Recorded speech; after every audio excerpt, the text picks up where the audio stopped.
Muummichi ministeeraa haaraan Dr. Abiy Eegi hojii eegalee guyyaa shanaffaa isaatti tajaajila intarneeta daataa kan uguramee ture kan bane yommuu ta'u murteen maakalawiin akka cufamu darbee ture si guyyaa kaleessaa hojii irraa akka oolee beekame. Muummeen ministeeraa haaraan Dr. Abiy Ahmed Eegi hojii jalqabe guyyaa kaleessaa guyyaa shanaffaa isaa irratti daataan intarneetatti groonni yeroo dheeraadhaaf cufan akka banamu taasise yommuu ta'u murteen akka manni hidhaa fi darara maakalawii cufamu Korad dawawi guyyaa 17 ture irratti kan murtaa'ee ture. Murteen sun hojii irra osoo hin oolin hamma ammatti gangalataa dhufe guyyaa kaleessaa muummicha ministeera Haarawaatiin guutumaa guututti manni hidhaa maakalawii akka cufamee hidhamtoonni keessa ba'an akka taasifame beekame. Haala kanaan hidhamtoonni maakalawii keessa turan guyyaa kaleessaa gara qajeelcha poolisii dheenyatti argamutti akka dabarfaman maddeenni gabaasaniiru. Tarkaanfiin amma fudhatamuu eegale kun kan jajjabeeffamu yommuu ta'u labsii yeroo muddamaa kutaalee Oromiyaa hunda keessatti ilmaan Oromoo hiisisaa fi adamsiisaa jiru hatattamaan akka ka'u hidhamtoonni siyaasaa hundi akka hiikamaniif akkasumas mariin paartilee morkattoota waliin akka geggeeffamu yaadni roga hundaan ka'aa jira. Bifuma wal fakkaatu muummeen ministeera Dr. Abiy Ahmed hamma muudame guyyaa ja'affaa isaatti guyyaa har'aa aangaa'ota mootummaa olaanaa waliin gara naannoo Somaaleetti imaluun daawwannaa isaa jalqabaa magaalaa Jijjigaa irraa jalqabee jira. Muummeen ministeera Dr. Abiy Ahmed aangaa'ota mootummaa olaanoo garaagaraa waliin ta'uun daawwannaa isaa jalqabaa gara naannoo Somaalee deemuudhaan magaalaa Jijjigaa keessatti uummata waliin marii akkaan cimaa guyyaa har'aa taasisaa akka oole gabaafameera. Uummanni fi qondaalonni naannichaa jiila kanaaf buufata xiyyaara Jijjigatti argamuudhaan simannaa ho'aa akka taasisan kan ibsame yommuu ta'u marii uummata waliin taasisan irratti muummichi ministeeraa walitti bu'iinsi daangaa naannolee lamaan gidduutti uumame. Uummattoota naannolee lamaan bakka kan bu'u miti jechuun uummata gama lamaan irraa buqqaan deebisanii dhaabuuf dursi laatamee hojjetama jechuun dubbataniiru. Walgahii guyyaa har'aa irratti abdii illeen haasawa taasise keessatti muummeen ministeeraa daawwannaa isaanii jalqaba naannoo Somaaleetti gochuun isaanii kabaja naannoo Somaaleef qaban kan agarsiisudha jechuun kan dubbate yommuu ta'u jaarsoliin biyya marii kana irratti hirmaatanis waltajjiin uummata naannoo Oromiyaa fi Somaalee Itoophiyaa akka qophaa'u gaafachuun isaanii gabaafamee jira. Jilli muummee ministeera Dr. Abiy Ahmedin durfamu kun itti aanaa muummee ministeera obbo Dammaqaa Mokonnin obbo Shifarraa'u Shugguxee dabalatee qondaaltota mootummaa olaanoo biroo of keessatti kan hammate yommuu ta'u pirezidaantonni naannolee lamaanii obbo Lammaa Magarsaa fi obbo Abdii Ilee lammiilee buqqaan deebisanii dhaabuuf qindoominaan kan hojjetan akka ta'e ibsameera. Godina Gujii keessatti poolisoonni federaalaa lubbuu dargaggoo Oromoo tokko galaafatan. Reebichi hidhaa fi ajjeechaan humni agaazii ilmaan Oromoo irratti raawwachaa jirtu cimee itti fufuun roobii dheengadda galgala godina Gujii naannoo warshaa Miidrookitti poolisiin federaalaa namoota 3 reebanii siicoo warshicha keessaa ba'uu keessatti gatuu isaanii sagalee raadiyoo Ameerikaa VOA'n gabaasaniiru. Ilmaan Oromoo qulqulluu sadaan sana keessa dargaggoon Dastaa Masfin kan jedhamu achuma keessatti akka du'e kan gabaafame yommuu ta'u kanneen hafan lamaan kanneen dargaggoo Abiyoo Dheekkamaa fi Yohaannis Birbirsaa jedhaman yeroo ammaa waldhaansaa irra akka jiran himameera. Jilli ulamoota magaalaa Finfinnee du'aatota naannoo Harar mata duree lammiituu lammiif dirmata jedhu qabachuun lammiiwwan keenya shiira diinatiin qeef qabeenya isaanii irraa buqqa'uun magaalaa galaan qubsiifamaniif gargaarsa adda addaa qabatanii akka daawwatan beekame. Jilli ulamoota magaalaa Finfinnee fi du'aatota Harar guyyaa kaleessaa sa'aa booda gargaarsa adda addaa qabachuudhaan lammiiwwan keenya shiira diinatiin qeef qabeenya isaanii irraa buqqa'uun magaalaa galaan keessa qubsiifaman kan daawwatan yommuu ta'u gargaarsa isaanii kana irratti nyaata akkasumas firaashaa fi uffata adda addaa qabachuudhaan akka daawwatan beekame jira.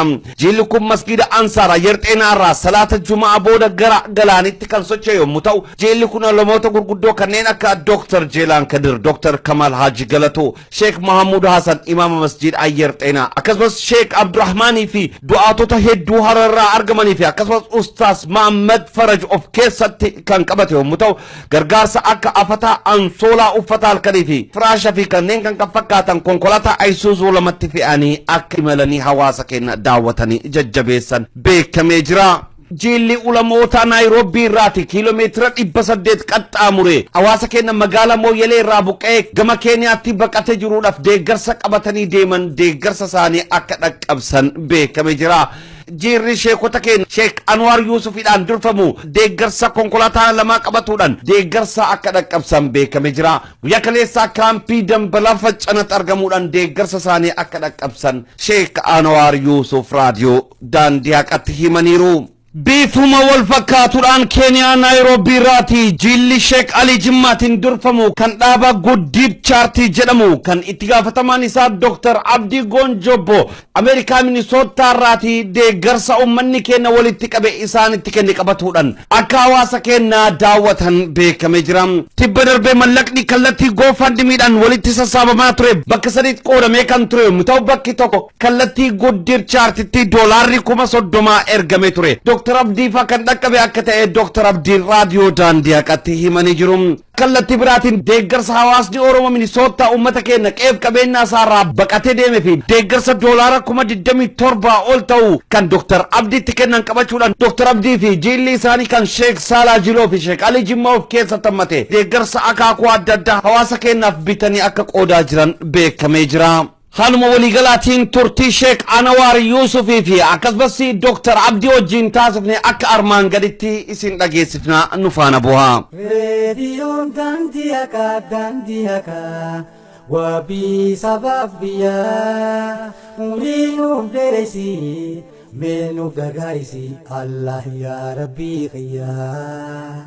kabajamtoota fi dhaggeeffattoota hordoftoota raadiyoo daandii haqaa kan kaaba kibbaan bahaadhaan biyya keessa biyya alatti argamtan hawaasa keenya qaqqaalii. Egaa akkuma beekamu waggaa kana keessatti hawaasa keenya qeef qabeenya isaarraa buqqa'e kallattii hundaan deebisanii dhaabuu deebisanii ijaaruu waan inni nyaatu ka beelan gaaga'ame hamma gammoojjiitti qaxxaamuranii beela baasuu daara baasuu ummata keenya fi ka bishaan dhabee dheebur rakkataa jiru bootti bituurraa jalqabe. Egaa kallattii biraan ammoo kallattii godina Booranaatiin ummata keenya magaalaa Mooyyalee irraati ajjeechaa jalaa dheeysuudhaan gara Keeniyaa Mooyyaleetti baqatetti illee tumsuudhaan adda durummaadhaan biyyattii san keessatti ummata keenya manneen jireenya isaanii deebisanii ijaaruudhaan ummata keenya kallattii hundaan buqqa'ee tumsuudhaan sheekonni keenya adda durummaadhaan sochii cimaa gaggeessaa jiran biyya keessa biyya alatti illee. Egaa tibba kana guyyoota lama dura gabaasni nu gabaafne Naayiroobii irraati imalli jilli hayyoota ulamootaadhaan hoogganamu gara ummata keenya qeef qabeenya isaarraati diina jalaa dheessee gara Mooyyaleetti baqatee beelan kaampii adda addaa keessa rakkata jiru dhaqqabuuf ustaazonni fi ulamoonni keenya tumsa adda addaa qabatanii garasitti imalanii akka turan gabaasuun keenya ni yaadatama. Ulamoota garasitti imalan keessaa sheekni keenya Sheek Anwar Yuusuf keessatti argaman akkasumas imala kana keessatti Sheek Ali Jimmas akka keessatti argaman gabaasne turre. Egaa imalli kun maal fakkaata garamitti imalan imala kana keessatti maal argan maal qabatanii gara hawaasa keenya deeman dabalataan ammoo egaa ummanni keenya achitti buqqee kaampiilee adda addaa keessatti jiru immoo akkamiin isaan simate ummata keenya akkamitti argan ummanni akkamitti isaan simate kan jedhu haaluma waliigalaatiin turtii Sheek Anwar Yuusuf wajjiidhaan taasisuudhaaf jirra nu faana bu'amee egaa isin daawwachiifna. Sheekonni keenya maasha Allah baran hin danda'amne rabbiin isaan irraa jaalatu durumarraati qabee qabsoo ummata Oromoo keessatti sheekonni mashaayikoonni ustaazonni shoora guddaa bahaa turanii egaa bara kanatti illee hedduu nu boonsan. Sheeka keenya Sheek Anwar assalaamu alaykum wa rahmatullahi wa barakatuh. Wa alaykum salaam wa rahmatullahi wa barakatuh. Akkam jirtan nageenyi badhaadha fayyuma? Badhaadha hooyya. Yooyya jenne harka fuune maasha Allah maasha Allah maasha Allah maasha Allah imalli akkam ture maasha Allah. Imalli bareeda maasha Allah. Alhamdulillahi rabbil alamin. Egaa kallattii Mooyyaleetti imaltanii ture egaa karaa dheeraa Naayiroobii irraa kaatanii gara Mooyyaleetti imaluu saniidhaaf maaltu isin kakaase imalli maal fakkaata karaan sun kiiloomeetirii dheerinni isaa Naayiroobii irraa haga Mooyyaleetti akkam ture mee jalqaba imala kanaaf maaltu isin kakaase imala kanaaf ka'uudhaaf immoo maal qabattanii deemtan waan jedhu haaluma waliigalaatiin mee osoo irraa nu himtanii baarakallahu fiikum. جزاك الله خير جزاء والله إملا كانت وننوخا سي ميديا كينيا رتي أغري ميديا كينيا فندوبا وان أجائبا نوف غباس ومتا كينيا خبوك ايدو في خانا خروم نغرتي شران كمني خاكمالتي ميلان ديمي دوبرتي تنتا غرتي خرطي ميلان ديمني خرومرتي تدي سجر دوبرتين جاچو kana cufa gartee waan kana wayita dhageeyyu akka malee gartee rifannee waan kana ani odoon nam tokkoon hin mari'atin masgida karaa lama keenya kanarratti Oromoodhaa kanarratti khutbaa godhee jechuudha. Duuba khutbaa godhee waan kana ummata keenya haa dirmannuuf ummata keenya kanurraa fagoodhaa kagartee karaa baalee kagaraa gartee harargeedha warra buqqee kana nuti waa takkan goonee fi haa ta'u immoo waan gargaarullee numa gargaarre gaafa gartee odoo as jirru jechuu waan ergine numa ergine immoo haa ta'u eega unoo nu jala dhufanii ollaa keenya dhufanii warra as dhufe kana garteetti usuun qabnu yaa ummata keenya haa gargaarru haa kaanu jennaan wallahi naayiroobii tana keessa gonda meeqa huccuu gartee wali qaban masgiidan nafidanii wali qabe masha Allah amal gubbaallee warra gartee obboleeyyan keenya ka gartee kofoo jinsii gartee 390 ta qarshi kuma gurguramtu turtee 390 ka ta'u jechuu maallaqa sigale shilingii Keeniyaa jechuu shilingii Keeniyaa jechuu ayyee ammallee shamiza gartee 98 ka gartee 1,200 gurguramu 1,100 fi 17,000 fi 600 ka ta'u na kannan tishartii 54 ka qarshi shilingii Keeniyaa kumatti gurguramu 54 na kannan akkasumatti kophee 34 ta shilingii Keeniyaa 500 gurguramtu 50 takka na kannan yaa obboleessa kiyya masha Allah akkasumatti ammaas raashinallee gartee bitanii naf fidde ijoolleen tun yoo kan fagaatte doolaara gartee 7,000 fi 700 way dhufu sigalee masha Allah qattiyaanu duuba akkasumatti raashina ammaas raashina gartee nuti guurre ummata keenyarraa toora gartee 300 ta'u ka Ameerikaa natti ergamee jira maallayni ka Awustiraaliyaa natti ergamee jira Kanadaa natti ergamee jira kana cufa gartee wali qabnee ummanni gartee sheeka odoo gartee isin jirtanii kunoo nuti waan feetan nu gaafadha waan feetu nu gaafadhu waan ajaa'ibaa jette ummata keenya cinaa dhaabbachuu qabna jaanii daddafanii huccuus wali qabanii raashinaas binnee makiina feenee kaanee siin jaa kunoo masha Allah egaa hedduu nama gammachiisa masha Allah akkaataan ummanni keenya ittiin isin simatee rakkoo ummata keenya ittiin dhaga'ee deebii isinii deebiselleen hedduu nama gammachiisa mee imalli kiiloomeetira meeqa imaltanii gara ummata keenya dhaqqabdan yoo dhaqqabdan ummata keenya haala akkamii keessatti agartan masha Allah duuba gartee asii gizee kaanuu kiiloomeetira 800 deemne asii gizee deemnu marsaabeet dheenee gavarnaan gartee Muhammad Ali akka malee nu simatanii warri marsaabeet achi gartee bullee akka malee gartee isallee dubbifnee innillee hedduu gammadee akka malee gartee nu simatanii nama nu godhee ilaa achi gartee dambalaa facaanaa achi dheeyinee cukaan biisan haalli ummatarra jiru kanii warraan gartee intervii godhellee jira tole viidiyoo kanii waraabee jira akka malee gartee sharaa keessallee deddeemee akkami jirtanii jee kaniin dubbisanii jira duuba gartee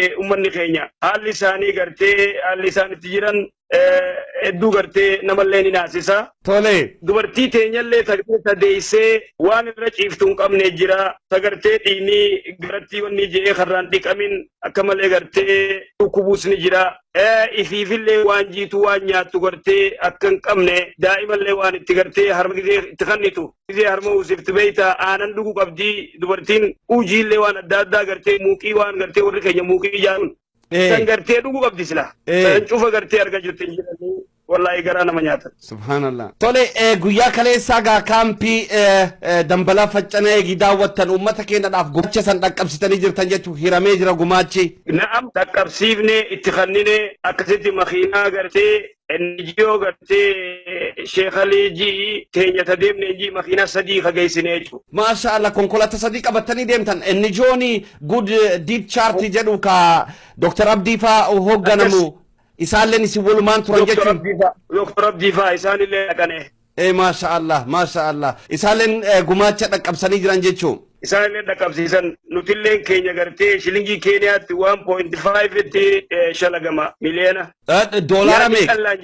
Doolaara 15,000 ta'a. Masha Allah. Egaa waan akkaan guddaati rabbi isinirraa haa jaalatu egaa ustaaz. Waan guddaa dalagdan. Hamzaa kiyya uffanni boondaa 36 gurguddaa ijoollee xixiqqishoodhaaf uffata kophatti shamarran keenyaaf dubartii teenya gartee diriyaa fi kana waan uffatan kophatti dhiira teenyaaf mudawwar kofoo shamida akkasii geessine boondaa 36 gurguddaa kana. Oh masha Allah. Boondaa xixiqqaa ammaas 15. ummanni keenya yeroo isin argetti mee maaltu isaanti dhagaame maalirraa dubbiftan ummata keenyarraa wallahi waan jenneen nuti kunoo obboleeyyan keessan ko Oromooti gargaarsa gartee Oromoo biyya alaa jirtu Oromoo Keeniyaa keessa jirturraa fidhufee isinii fideen jeen akka malee gammadan ummanni keenya ko Oromoo illaa tokko waan naan jee obboleeyyan keenya illaa nu duuban jiran seene illaa nu duuba jiranii jaan duuba Oromoon illaa nu duuba jirtii naan jee tokko kas naan jee subhanallah nama gartee manguddoo gartee Booranaa achitti godhan jechuu kayit ummata keessaa baqatee gartee isaan akka cheermaanitti godhan akkas nuun jee booyuu gartee fedhaa jechuudha. Allahu akbar miidhama ummata keenyaa kana yeroo argitan egaa akkuma waliigalaati mee ustaas miidhamni ummata keenyaa raayyaa waraanattuu nama keenya magaalaa keessa jiru fixee nama nagaa fixanii ummanni keenya nageenni barbaaduudhaaf biyya ofii keessatti nagaa dhabe jedhee baqatee achitti godaane egaa amma haaluma waliigalaati muummichi ministeera haaraawni muudamee jira biyyatti san keessatti jijjiiramni hedduun ni dhufa jedhamee eeggamaati jira namoonni hedduun namni Oromoo bakka san qabatu isaatiin gammachuu kallattii adda addaatiin ibsataa jira namni Oromoo tokkootu biyya san bulchuudhaaf bakka san qabatu isaaf gammachuu ibsataa jira egaa kallattii biraan immoo namoonni argitee mooyyalee keenya gargaan bobbaqatanii turan keessa namni muraasni illee gammachuu kana hordofee egaa biyyattiin egaa abbaa argattee jirti jedhee namni deebi'ellee muraasni akka jiru dhagahaa jirra hordofaa jirra mee haaluma waliigalaatiin isin muummichi ministeera haaraawni muudamuu isa kana wal qabatee maaltu isinitti dhagahame muummichi ministeera haaraa dhufi kanarraati maalti eeggama maal ummanni keenya gammachuun ummata keenya kan isin akka nama Oromoo tokkotti akkamitti argitan ummanni keenya maaliif gammadee fi muummichi ministeera kana immoo kan ummanni gammadeef kanarraa immoo maaltu eeggama wallahi gaa wanni eeggamu amzaahi yaa ummata kana wal qixa godheetuma gartee nagaan ummata bulchuu waan ummanni gartee keenya fedhu gartee gaafii isaanii deebisu waan isaan gaafatan gartee deebisu kanaafuu ummanni keenya gartee gammadee jira yoo gartee tun deebiteef saba cufa gartee wal qixa godhu egaa ustaas hedduu galatooma nulleen argitee maqaa dhaggeeffattoota keenyatiin imala dheeraa kana qaxxaamurtanii kiiloomeetira 800 deemtanii ummata keenya Keeniyaa Naayiroobii keessa jiru irraati deeggarsa kana hunda walitti qabdanii imala dheeraa kana qaxxaamurtanii hawaasa keenya dhaxxanii daawwachuu keessaniif hedduu isin galatoomfannaa hedduu gammachuu guddannuu dhagahame viidiyoolee fi akkasumas suuraalee imala irra turtanillee isinillee nu ergitan jennee abdii guddaa qabna dhumarratti mee hawaasa keenya fi kabakkuma hundaati tumsa akkasii taasisaa jiruu fi ka isinillee wajjin hiriire fi wanni isin dhaamtan akka goolabbitti wallahi obboleeyyan kiyya warra gartee asiinaa hojii deemee akkuma gartee sheeknileen gartee inni ji'oo isaatiin deemee asirra na hojii deemee Jaabir akkasumatti gartee Qayyoo fi Ibsaa fi Ali gartee warra na hojii deemee asiina gargaaree akka malee gartee karaa kana gartee akka malee wallahi ulfaata beektaa karaa kana gartee deemuun isaan kanas ni galatoonfadhaa obboleeyyan kiyya kana Naayiroobiitti huccuu dila kana nakkannees raashina na fidees obboleeyyan kiyya ka Ameerikaarraa Awustiraaliyaarraa Kanadaarraa waan dila kana natti ergee sheeka gartee bikkaan nu ga'e ijeellee fuudhee bikkaan ga'e ummanni keenya waan inni dhaamuuf wal cinaa dhaabbachuu nama keenya rakkataa keenya gargaaru nama keenya kadhibame gartee cinaa dhaabbachuu kanaafillee gartee itti fufuu qabanii jechuu gargaarsa kana. Hayyee maarree ustaas hedduu isin galatoonfannaa dhaamsa nuu dabarsitaniif nullee maqaa dhaggeeffattoota keenyatiin isin galatoonfannaa hedduu isiniin boonne hedduu isinirraa gammanne rabbi isinirraa haa jaalatu hayyee wassalaamu alaikum warahmatullahi wabarakatuh ustaazuna. Waalaikum salaam warahmatullahi wabarakatuh. Radio Dandiaka wabi sabab biya ulinu deresi menu gagaisi Allah ya Rabbi khaya. Assalamu alaikum warahmatullahi wabarakatuh. Waalaikum salam warahmatullahi wabarakatuh. Akkam bultin keessa nageenya baraadha babaaroo fayyaa. Fayyaa isan fayyaa eenyu. Hamzaa Booranaa jedhama raadiyoo Daandiyaa Qarraa bilbilaa jira Dr. Abdi. Akkam jirtan nageenya baraadha. Nageenya baraadha isan keessan baraadha. Alhamdulillahi rabbil alamin imalli keessan akkam kamilkee milkooftanii mooyyaleen baatanii. Galaatiin isan badini mooyyalee jirra. Sola amma sola namni keenya baqataan jiru ka mooyyalee keessa jirra. Baqataan Somaaree jedhani ka amma qooduutu jirra. Aywa Somaareen baatanii. Guddaa bisa ammoo yoo ammoo yaa baane as jirra. Eegi ganama as jirra. Duukoo nama laaftu ammoo ittum jirra. Tole hayyee wanni nu isinii bilbilee fi dhugaadha akka isin gara imala kanatti imaltanillee quba qabnaa turre isin hordofaa turre. Egaa kallattii GoFundMeetiin deeggarsi walitti qabamee uummanni keenya Oromoo walitti qabee ture keessa bakka sadiitti qoodamee bakki tokko dhaaba keessan kan Gooddeed Charity jedhamurraadhaan doolaarri 30,000 akka isan dhaqqame abdii guddaa qabna gaa. Horiin sun dhaqqabee ganama kanallee verify tolchinee horiin sun akka inni akkaawunti seenee harka nu seenee jira. Alhamdulillahi rabbil alamin. Egaa imalli keessan Ameerikaa Minnesota irraati akkasumas deeggarsa uummanni keenya achittillee walitti qabaa turellee sanillee qabatanii akka imaltan abdii guddaa qabna. Mee uummata keenya achi jiru akkamitti argitan? Uummanni keenya maal keessa jira Dr. Abdii? Uummanni ka amma baqatee as jiru akka sadii jira. Gabaabinumatti namni ka baqatee gamsuun gad dhufee ammallee ol deebi'ellee hin jira haga xiqqaatullee ka ta'u namni as gadaafelleen akka sadii jira. Warri gurupiin takka warra gartee UNHCR registration tolchitee qubirra fuudhanii ID itti kennanii warri kun gargaara amma UN galseene nyaati isaanis dhugaatii isaanis security isaanillee warri kun fudhatee akkana kaadhisaniin gargaarsa jiru. Warri dibilleen warra baqaa dhufee amma waraqaa san kennu fudhatu quba san kennu akkanaafuyyuu nu hin gallaa jedhee warri akkana dibiin guddaan ka guddaa asii jidduu san jira. Jari kunini dhugumattu baqa dhufe ammoo harka kennachuu hin feene nu warra kennatu laf kennatti fudhatachaanaa jedhe. Jari kunini jaarsallee kamalee kanaa jenne maaninna ammumayyuu gargaarsi yoo inni nyaata fudhatan jirani nyaatallee ka Gooddeed Charity Nairobii fi bakka adda addaati gartee makiina sadi ka'anii nyaataaf uffata warra kana dormasiifne nyaatallee kennineefi uffatallee waan kennineefi ammallee waan horii amma doofaan irra dhufe 30 sana if ammallee waan Oromoon Ameerikaa walitti guurte 27,500 walumattuyyuu 56,000 57,500 birritan jijjiirree sarrafnee amma ummata galkanaani akka isaan wareega tolfatan akkasi nyaataaf uffataaf mallaqa kan kennineefi akkasitti isaanii akka isaan wareegaan agartee warra fiddeedanii usiin gargaaran akkasitti amma qoodii jalqaba jira wanni deema jiran akkana kaan dhibiin warri armaalleen kaagartee rashin dhabuu ka duraan jalatti itti dabalameelleen jira kan addalleen baasine waan dandeenyu warrum amma baqatee dhufee ammallee ol dacha'aa jiru kan ka gargaarsi hin qabne akkasi gargaarsi ummata ka dhufe gara kanaani itti qajeelcha jira. Ayyee hedduu galatooma Dr. Abdii dhugaa rabbiin isinirraa haa jaalatu imala dheeraa kana waan lammii keessaniif jettanii waan kan itti gaafatamummaa bakkuma hundaa fudhattanii bakka san dhaqqabdanii waan saba keenyaa kana quudhitanii gochuun keessan hedduu nu gammachiisee jira. Mee uummata keenya Oromoo bakkuma hundaa nu dhaga'u deeggarsa kana keessatti shoora guddaa taphataa tura waan saba keenyaa kanarraa rifatanii waan dandeenyu gochuu qabna jedhanii taasaatu ammaan boodallee rakkoon akkana hoo galtee namni keenya akka wal bira dhaabbatuu fi dhaamsi isin dabarsitan warroottan immoo gumaachi taasaniif immoo wanni isin dhaamsi dabarsitan. Waan cufalan durattiyyuu galatooma jenna galatti sarabbiiti ka ummata naasuu qabu ka akka seenaa ka Oromoo kana qabanneyyuu galata qabna rabbii galata galchina. Kaanillee namni gartee nama galata hin galchine rabbiillee galata hin galchine jedhani. Kanaafuyyuu nulleen ummata keenya balla duuniyaa cufa gubbaa jiru ka Ameerikaa jiru ka Austraaliyaa jiru Norway jiru fula cufa jiru hatta ka Keenya keessa jiru ka fula cufa gartee walitti bahee laafee nu dhukkubee jedhee gartee uwwaatee waan qabuun reebuu waan qabuun horii walitti buusee ummata kana gartee ka kenne gartee guddoo nama gammachiisaa ummannilleen waan argatu irra kanattu iyyuu gammachiisee ummanni jechi guddoo galata galchee gurri kennilleen dhagahee amma viidiyoolee waraabnee gartee akkasitti isaanii sheerillee godha fuulduratti tolchuu danna akka malee galata qabdanii galati keessan hin badinii jenna. Horaa bulaa deebana egaa Dr. Abdii dhuma irratti immoo muummichi ministeera haaramni muudamee sochiin bifa haarawaadhaan biyyatti keessatti gaggeeffamaa jira. Namni muudame kun immoo nama Oromooti akkuma beekamu torbaan darbeellee uummanni keenya Keeniyaa keessa jiru uummanni Booranaa hedduu gammachuu isaanii ibsataa turanii.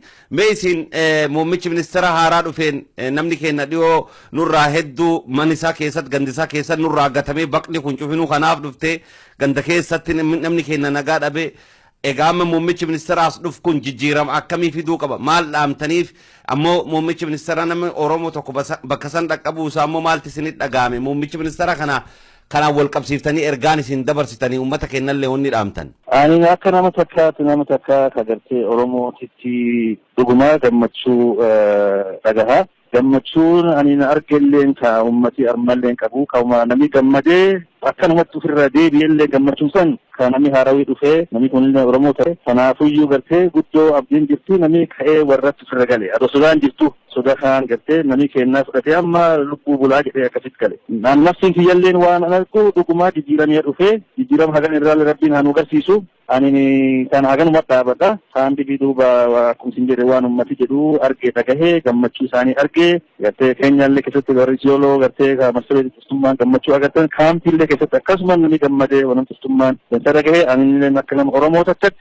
akkasumatti gammachuu dhagahee akkana duuba namni kulleen inshaallah gartee namni kullee waan gaarii mun qabata akkas yaada dansaan hagan irraallee is bulumun dhufti kanuma gammachuu irra qabanillee akkasuma dhaaba. Horaa bulaa deebana Dr. Abdii Gonjobboo hedduu isin galatoonfannaa hayyee nagaa keessa nu jiraadhaa wal quba qabaannaan illee isinii bilbila. Wassalaamu alaikum warahmatullahi wabarakatuh. Wa alaikum salaam.